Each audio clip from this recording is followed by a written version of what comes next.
برنامه صحبتی روز. سلام بینندگان عزیز، زکی و هوشمند تلویزیون بهارستان. در برنامه نوبتی ҳикмати کتابی توجیکونی академик بوبوجون غفورов برداشته می شود.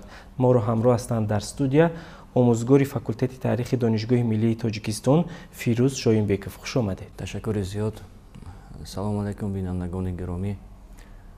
باعث افتخار است که ما امروز درباره شاهاثر یکی از قهرمانان خلق تاجیک باباجان غفورов صحبت میکنیم و بار دیگر برای ما افتخار است که کتاب توجیکان بازنشر شد و به مردم به تمام عائله های تاجیکستان تقسیم کرده شد.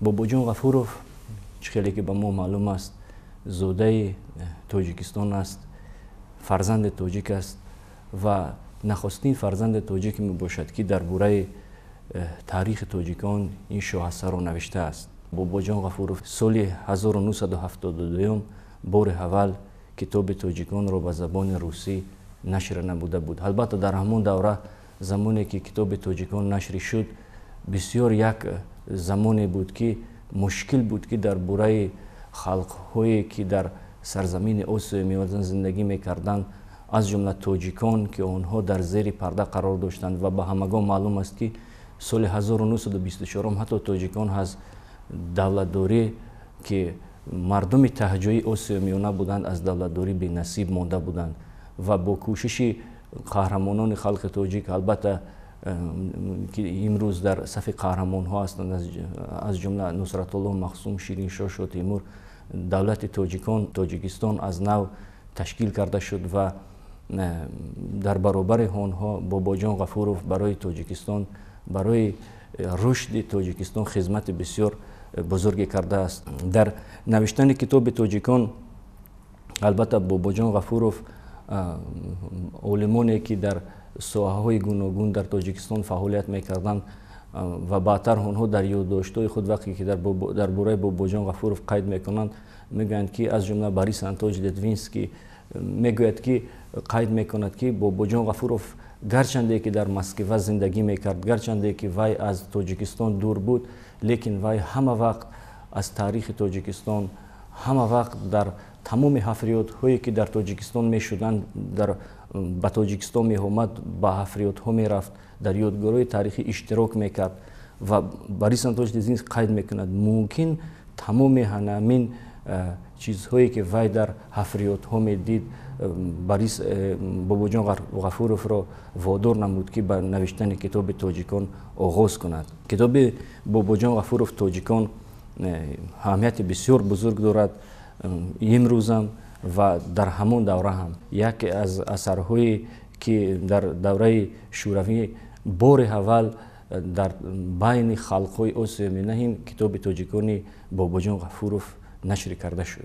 سلامت باشید. باز کدام دلیل‌های مشخصی رد ناپذیر هستند که تا به هنوز چنانکه که شما قید کردید مقام خود را نمی کتاب گم نکرده است و حتی دوباره مورد دقت قرار گرفت امروز در جمهوری تاجیکستان؟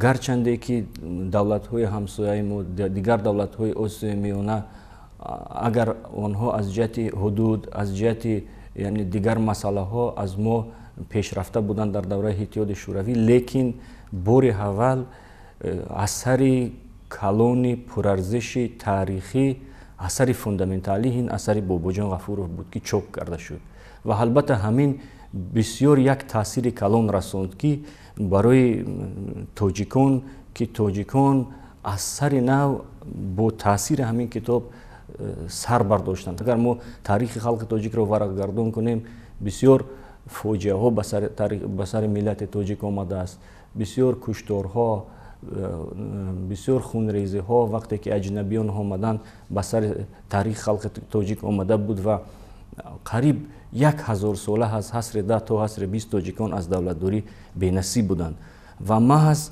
وقتی که باباجان غفورov همین کتاب را می نویسد یکی از دلیل های رد ناپذیر، یکی از دلیری باباجان غفورov، یکی از جسوری باباجان غفورov در آن است که او به یگان چیز نگاه نکرده در همین کتاب توجیکان وی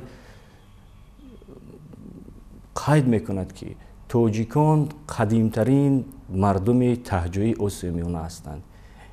бо тамоми далелҳо ва бо тамоми мадракҳои бостоншиносӣ, бо тамоми маводҳои моддии сарчашмаҳои таърихӣ такя намуда иброз медорад ки бо далелҳо тоҷикон ин қадимтарин миллат ҳастанд, қадимтарин халқҳое ҳастанд ки дар ҳамин сарзамин зиндагӣ мекунанд ва новобаста аз оне ки мо имрӯз дар як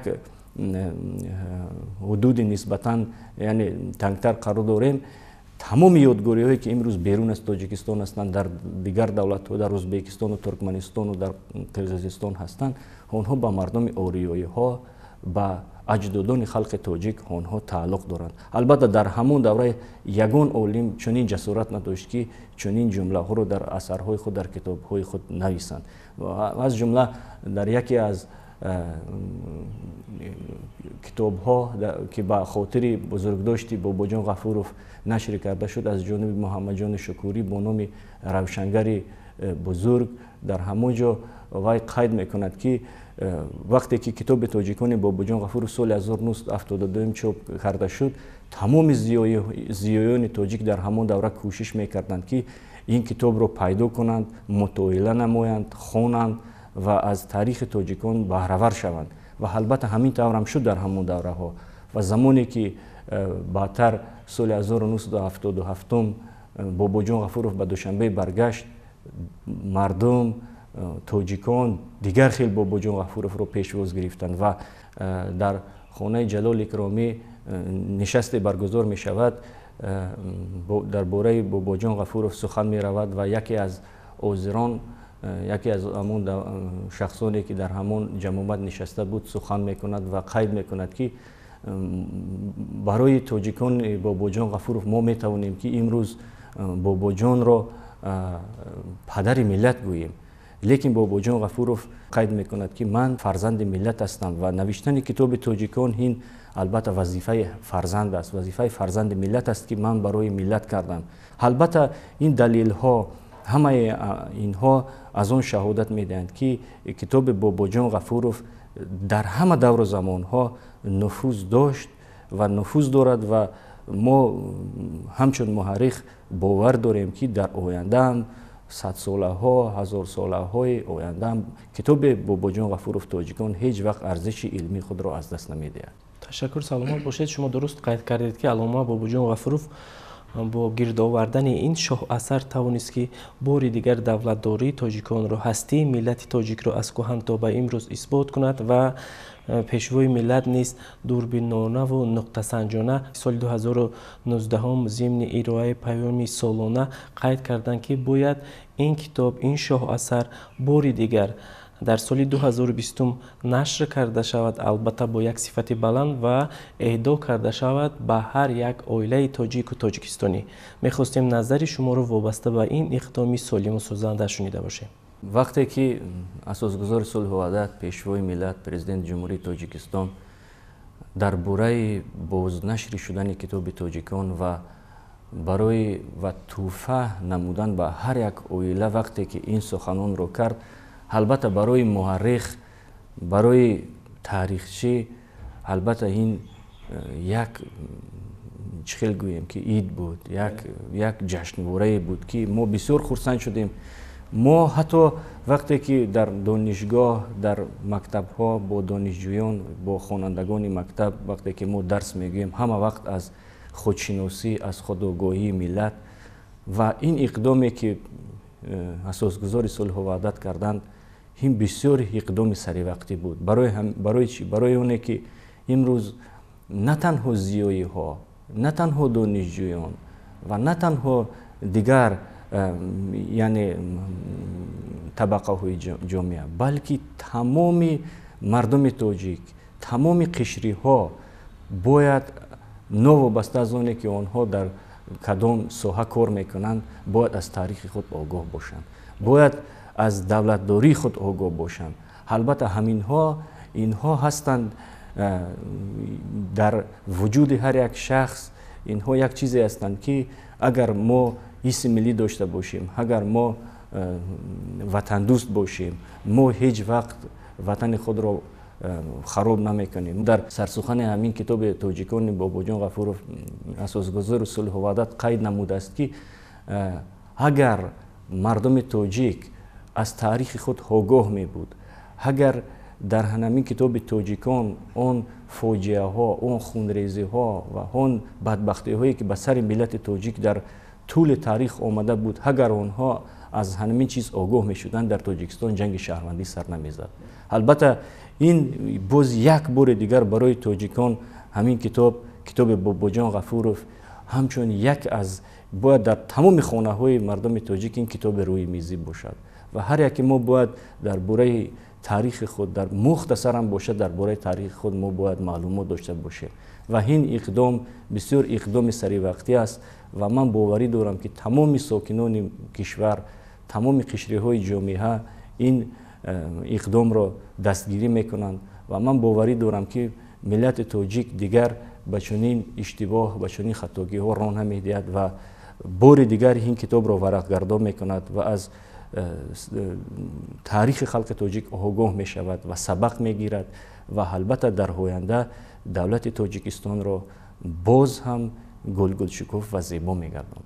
ташаккур. дуруст аст ки агар мо таърихи худро надонем, ояндаро сохта наметавонем ва имрӯз чун китоби алома Бобоҷон Ғафуров дар назди мо аст ҳамчун як китоби рӯймӯзӣ, чуноне ки шумо қайд кардед, фикр мекунам ки аллакай дастраси оилаҳои тоҷик гардида истодааст дар шаҳру ноҳияҳо. мехостем роҷеъ ба ҳамин иқдом ки имрӯз қабул карда истодан оилаҳо чанд сухане гуфта бошед. таваҷҷӯҳи оилаҳо чӣ гуна аст? таваҷҷӯҳи ҷомеаи имрӯзи тоҷик чӣ гуна аст вобаста ба қабули ин шоҳ асари алома Бобоҷон Ғафуров? албатта мо аз васоити ахбор тамошо мекунем ва ба шаҳру ноҳияҳои ҳатто то ноҳияҳои дурдаст аллакай ин китоб рафт тақсим шуд ва чӣ хел бо як самимият ин китоб аз ҷониби оилаҳои тоҷик, аз ҷониби мардум қабул карда шуд. албатта ин боиси ифтихор аст. китоб ин як чизе аст ки миллати тоҷик аз замонҳои қадим миллати фарҳангӣ буд, миллати китобхон буд ва асосгузори сулҳу ваҳдат беҳуда соли китобро яъне эълон намудааст. албатта ин беҳуда нест ки мо бояд бори дигар ба ҳамон замоне ки мо дар асриҳои миёна, дар давраи Сомониён ва дар дигар давраҳо чӣ қадар мо олимони бузург доштем, чӣ қадар мо шоирони бисёр донишманд доштем, шоирони бузург доштем ва мо бояд боз ҳам ба ҳамин китобхонӣ, ба ҳамин чизҳо таваҷҷӯҳ кунем ва албатта китоби Тоҷикон вақте ки тақсим шуд, вақте ки ба ҳар як хонаи тоҷикистонӣ рафт, ман боварӣ дорам ки имрӯз мардум ин китобро варақгардон мекунанд, ин китобро мехонанд ва аз ҳамин китоб онҳо боз дар бораи таърихи халқи тоҷик, боз дар бораи он бурдбориҳое ки тоҷикон дар тӯли таърих ва он яъне камбудиҳое ки дар таърихи халқи тоҷик ба вуҷуд омадаанд, аз онҳо огоҳ мегарданд. дуруст. ва ҳамзамон меомӯзанд дастовардҳои даврони соҳиби истиқлолии кишварро. шумо дар раванди суҳбат қайд кардед вобаста ба эълон гардидани соли китоб, чуноне ки ба ҳамагон маълум аст, пешвои миллат эълон кардан озмуни фуруғи субҳи донои китоб аст, бахшида ба ҷашни 30-солагии истиқлолият. бубинед ки ин инқилоби маданӣ то кадом андоза нуфузи худро пайдо кард, то кадом андоза миллати тоҷикро бори дигар ҳамчун як китобдӯст, китобхон дар Осиёи Миёна шинохтанд. акнун мехостем ҳамчун як мутахассиси соҳа, ҳамчун як китобдӯст, ҳамчун як нафаре ки масалан ба таъриху таърихнигорӣ шумо кор карда истодед, фаъолият карда истодед, якчанд тавсияҳои худро вобаста ба пурсамар истифода бурдани анамин китоб дар оилаҳои тоҷик гуфта бошед. фуруғи субҳи доноиро тамошо кардем. албатта дар он ҷо бисёр номинатсиҳо ҳастанд дар бораи аз ёд намудани шеҳру ашҳури классикону дар бораи дигар ашҳури мисол шоирону нависандагони хориҷию дар бораи ҳикояву достонҳо. лекин мо як пешниҳод дорем ки дар оянда як номинатсияи дигар шавад барои достонҳои таърихӣ, барои китобҳои таърихӣ, барои хондани ин ҳамин китобҳои таърихӣ ба мисли шоҳасари тоҷикони Бобоҷон Ғафуров ки хонандагони мактаб боз аз нав бо ҳамин чизҳо таваҷҷӯҳ кунанд ва албатта агар ҳамин чизҳо дар байни донишҷӯён ва дар байни хонандагон баргузор шавад, боз ин як қадами дигар аст дар роҳи омӯзиш ва худогоҳии миллии мо тоҷикон. ташаккур. мехостем вобаста ба сатҳу сифати ин китоби тоза нашр сухан карда бошед ки дар соли 2020 аз ҷониби нашриёти муосир чоп карда шуд. албатта мо ин китобро ҳозир дар даст гирифтем ва бисёр хурсанд аз он ҳастем ки китоби академик Бобоҷон Ғафуров бо ҳамин сифати баланд нашри шуд. тӯҳфаи асосгузор солҳуваҳдат, пешвои миллат ҳама вақт тӯҳфаи ҳарзанда аст, ҳама вақт тӯҳфаи беҳтарин аст ва мо албатта мо тавсия метиҳем ки ин китоб дар куҷое ки набошад, дар кадом хонадоне ки набошад, ин китоб ҳифз шавад, ин китоб ҳамчун китоби рӯйимизӣ истифода шавад, аз ҷониби калонсолон хонда шавад ва аз ҷониби волидайн ба фарзандон тавсия дода шавад ки аз ин китоб истифода баранд. албатта китоб бисёр бо сифати баланд нашри шудааст. ташаккур, саломат бошед. мо низ ба бинандагон мегӯем ки ин китоби тоза нашр чоп шудааст аз ҷониби нашриёти муосир дар ҳаҷми 975 саҳифа ва акнун умед мебандем ки ин китоби рӯймизӣ мегардад. дар ҳар як оилаи тоҷик ва волидони азиз ин китобро пурсамар истифода мекунанд. ташаккур ки ба барномаи мо омадед ва суҳбат кардед роҷеъ ба бисёр як масъалаи муҳим, иқдоми солиму созанда китоби аллома Бобоҷон Ғафуров. бинандагони азиз, суҳбате доштем бо омӯзгори факултети таърихи донишгоҳи миллии Тоҷикистон Фирӯз Шоимбеков. агар аз суҳбати мо баҳрае бардоштед, мо хурсандем. хайр, то наздиктарин дидор. саломат бошед.